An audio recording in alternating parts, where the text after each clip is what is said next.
The world is, as we're discussing, a very scary place, and not least because when you think about the number of nuclear weapons that can annihilate us that exist and in whose hands they sit. The Campaign for Nuclear Disarmament has been a supporter of Stop the War Coalition and played a leading role in building the demonstrations that we've been organising, and is supporting the demonstration next Saturday that we're going to keep telling you about. So I'm really pleased to welcome our next speaker, Kate Hudson, who's the General Secretary of the Campaign for Nuclear Disarmament.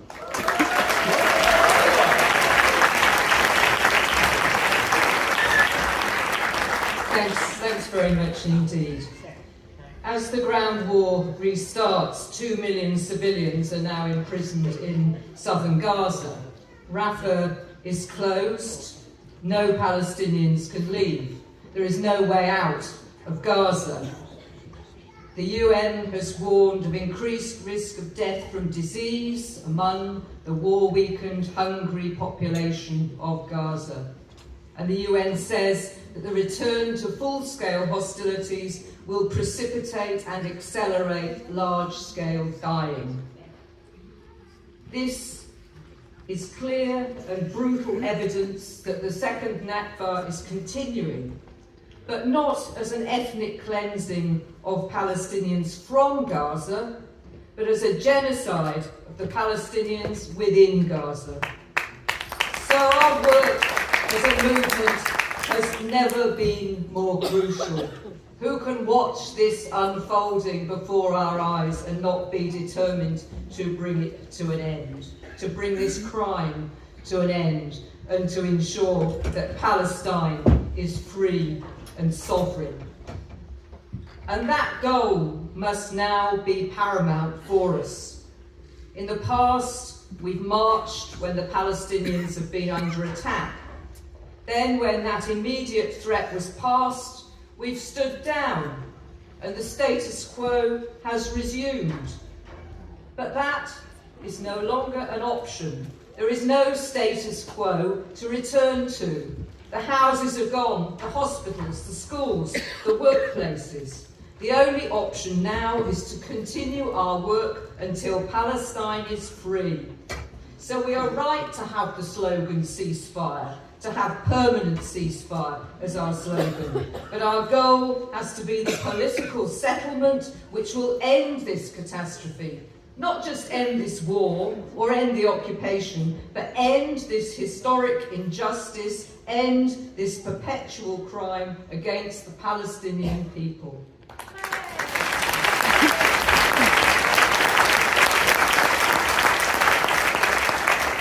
Now we've seen, friends, how worldwide protests are already on a mass scale, mobilising millions across all continents.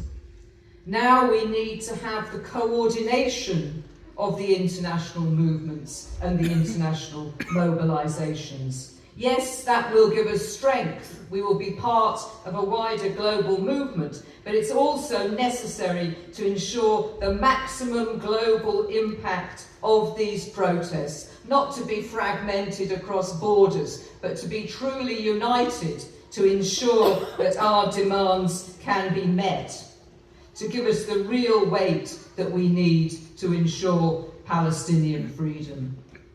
Now, when I came in here, a gentleman came over to the stage and he said, "Don't tell us what we already know, you tell us some things that we can do." So I thought I'll just focus on the two things that I think are most important, that we can take action in ourselves. First of all, we need to step up the trade union and workplace solidarity in action with Palestine.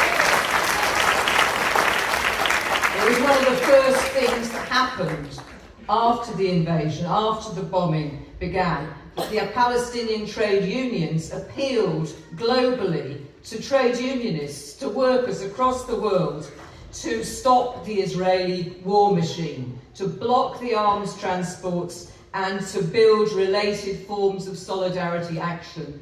And it's amazing, I'm sure we've all seen those amazing scenes, blocking the ports, blocking the arms factories. So workers directly involved in the building of weapons, the transport of the weapons, they have taken action to stop that. We've seen at the ports of Barcelona, Naples, Genoa, Oakland in the United States, Melbourne in Italy, my geography's gone crazy, Melbourne in Australia, and in India, trade unions have called for a refusal to handle Israeli cargo. So this is a real taking off all across the world. And even here in Britain, and I say that because we're not necessarily noted for really militant trade unionism, even here, trade unionists have blocked arms factories exporting to Israel. Now what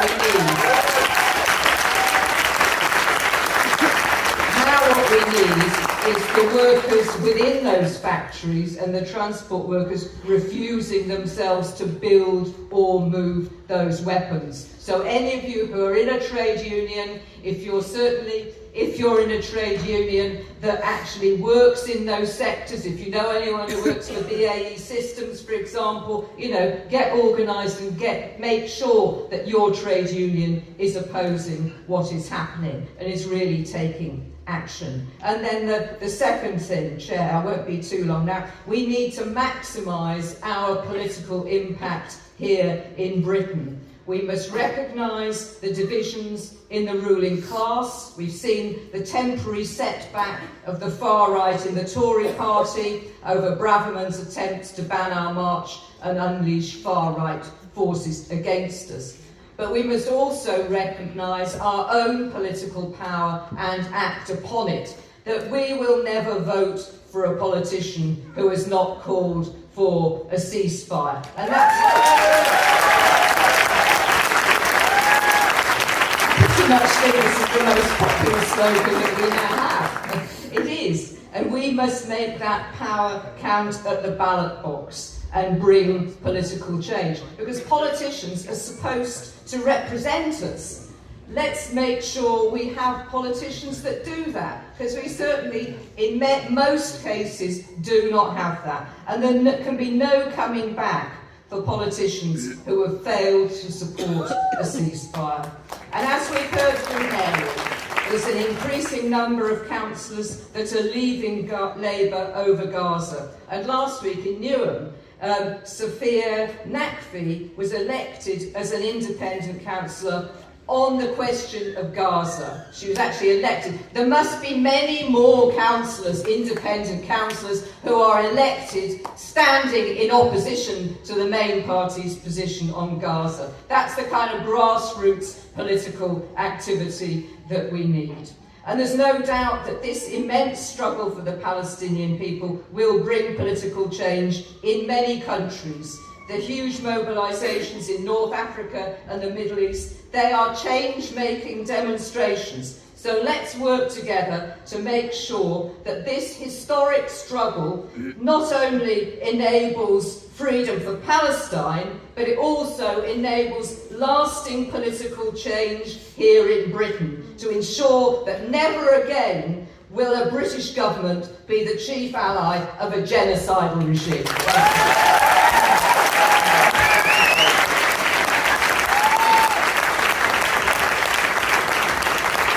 Thank you. Thanks so much, Kate, for that. I'm going to try it now. No ceasefire, no vote. That seems to be the popular thing, isn't it?